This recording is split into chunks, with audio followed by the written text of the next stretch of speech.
what thoughts do you have about what we're doing? Where do you see the opportunities? Where do you see the pitfalls? And what's kind of your general thoughts and advice for us as a team? I bet some of you are better aware of the things to be afraid of. I'm not sure I'm close enough to give you a thoughtful assessment of that.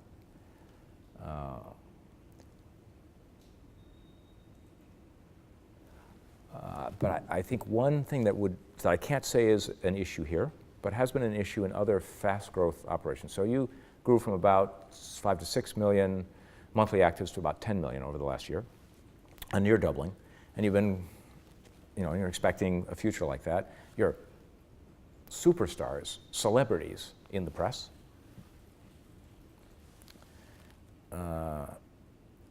There is the curse of success, where things are on a roll, where everyone wants to talk to you,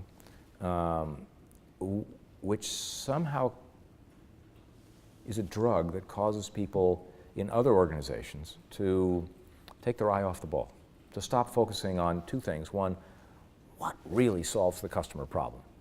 Yeah, customers are using it, things are great, we don't have to worry about that, but companies can persist in doing things that ultimately are second rate just because the second rate stuff was better than what was before. And they don't find out the break. I mean, think of Overstock.com, who then just got surpassed and crushed by Google, or by eBay. Or think of Yahoo, which, gosh, they were the darlings, huge, the internet company. And then Google just went choom by them. Because they stopped focusing, okay, what's the major problem to solve? And how can we innovate and solve it hugely better? And Yahoo always was a place people came to go somewhere else, and their search was not good.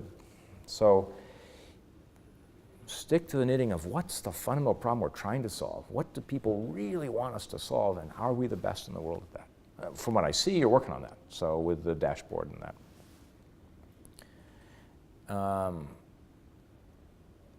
And the other curse of success can be the curse that Friendster had. So Friendster was the social network before Facebook, and even before, what's the music one out of LA? MySpace.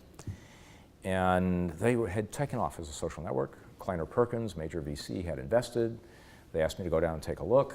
I went and talked to the entrepreneur, and that was good. But he talked about, at the end of the talk, about some technical problems, and I dove in to learn more. And he wasn't getting along with his technical founder or technical guy at all, and the system was crashing. It just couldn't keep up with demand. It was collapsing, and ultimately that killed Friendster. One of the things that Mark will say about why Facebook succeeded is he had seen the collapse of Friendster because of technical problems. They just couldn't scale with the volumes. And he and Dustin Moskowitz were just determined that was not going to stand in their way. So they limited growth early on, and then they just piled the resources to make sure they were up and reliable. So those are some of the things I've seen other cases of companies running afoul. I'm seeing good stuff here. I don't suspect that's happening here, but those would be some watch outs from the history of some companies who, like you, have been shooting upward.